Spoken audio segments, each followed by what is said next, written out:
Good morning, guys. It's Grace. I have BC with me, but he's a little bit off camera. So today's video is going to be about St. Patrick's Day because St. Patrick's Day is on Sunday. I would have done it on Friday, but I have something that I like to do for Friday's video. We'll see if it works out. But yeah, so St. Patrick's Day is on Sunday, so I figured I would share with you some facts that I found about it, courtesy of Mental Floss, one of my go-to websites about this kind of stuff. I have 10 facts. The article has 13, so if you want to see all of them, make sure to go click the link in my bio to go look at those. Some of the facts that I am telling you, there's more to it than what I'm telling you. I just kind of, picked and choose what I wanted to talk about. So if you want to just read all of it, get more information about some of the stuff I talked about, or get information about the stuff I didn't talk about, then make sure to click on the link in the description and go check those out. Check out the article.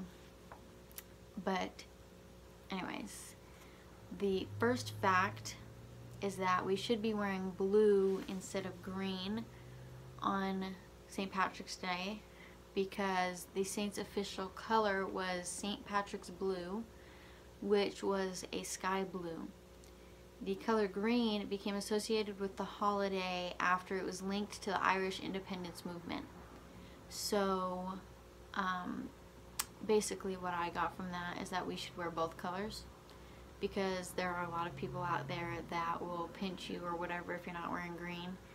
So if you know people like that, wear green but also wear blue, so that you kind of going with tradition and kind of how it should be, or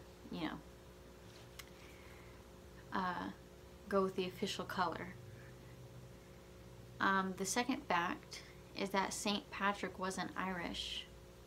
He had his big debut by introducing Christianity, but he was born to Roman parents.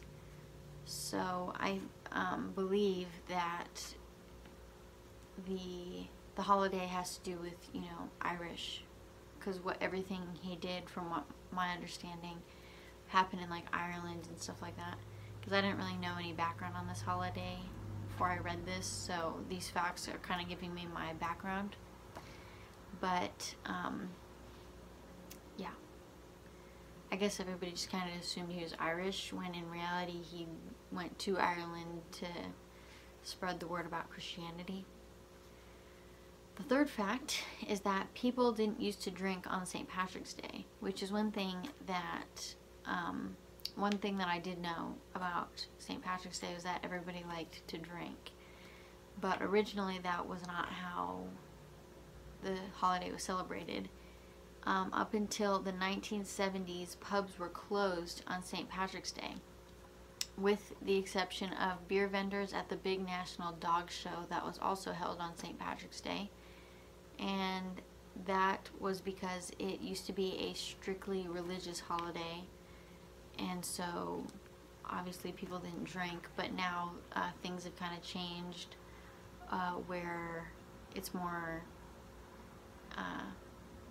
it's not as religious, I guess, because I didn't know St. Patrick's Day was a religious holiday or about Christianity or things like that until I read this article. So you learn something new every day.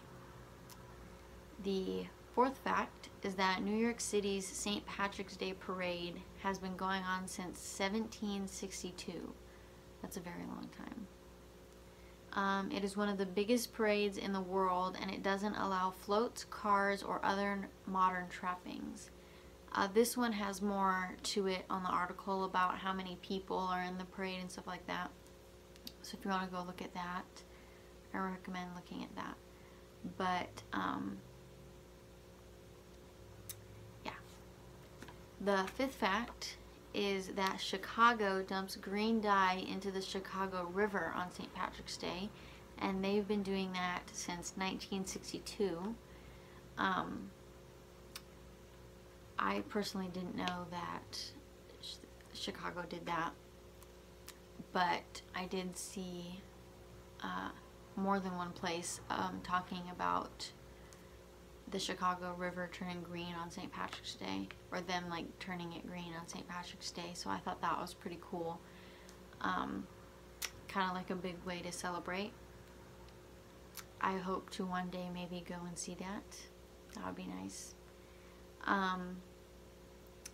The sixth fact is that from 1999 to 2007, the Irish village of Dripsey was proud to host the shortest St. Patrick's Day parade in the world.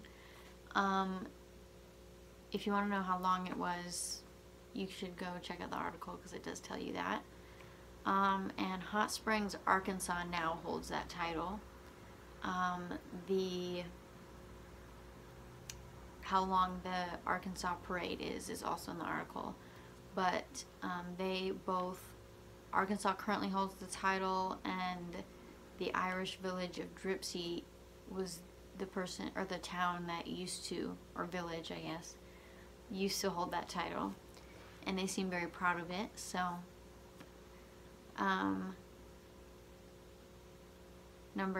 fact number 7 is that shamrocks are associated with the holiday because Irish legend states that the saint used them as a metaphor for the Holy Trinity when introducing Christianity to Ireland.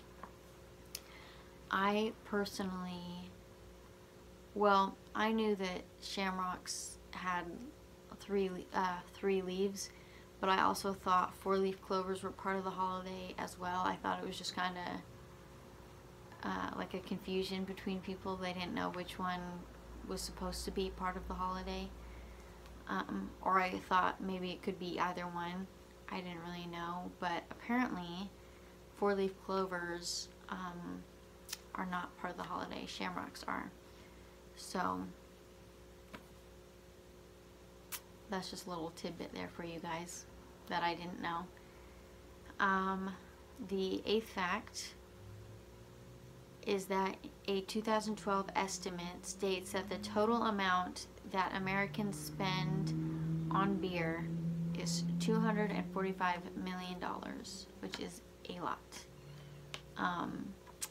But you know, considering that the holiday did not used to have beer included in the celebration, that is a lot of money. I mean, that's a lot of money disregarding the fact that beer wasn't part of the holiday. But when you do put that fact in there, then it's way more than it seems it should be. But you know. And then Americans who travel to Ireland spend an estimate of $955 million on flights, accommodations, and other tourism industry staples, which is also a lot of money. But I don't think it would be such a bad thing to travel to Ireland. I don't know what it's like there, but I do kind of want to go visit one day just to see, you know. The 9th fact is that St. Patrick's birth name was Maewyn, but he changed it after becoming a priest. I'm not 100% sure that's how it's pronounced. It's spelled Maewyn. So, if you do know how it's pronounced, I'm sorry that I mispronounced it if I did. But, it's cool that, you know, or that's just a cool fact in my opinion. It could have, in the article it was saying that, like the little headline for the fact was that, it could have been St. Maewyn's Day instead of St. Patrick's Day. So I thought that was kind of cool that, you know, if he didn't change his name, that the name of this holiday that, you know, lots of people celebrate would be different, you know, stuff like that. And then the last fact is that in traditional Irish folk tales, there are no female leprechauns. That fact also has a little bit more to it in the article if you want to go see what the rest of it is. But now I think it's more St. Patrick's Day decorations are more inclusive with females, even though that's not really how the tradition played it out. But for modern reasons, I'm sure it's better that they include both, make it equal, kind of. Because, you know, times change, and I get tradition didn't used to be like that, but, you know, it's better to move with the times, I guess. But anyways, those are all the facts I have. I hope that you guys have a great St. Patrick's Day on Sunday, if you do celebrate. If you don't, I hope you have a great Sunday regardless. I hope you also enjoyed this video. Don't forget to like, comment, and subscribe, and share my videos with friends, family, or whoever. And I'll see you guys on Friday.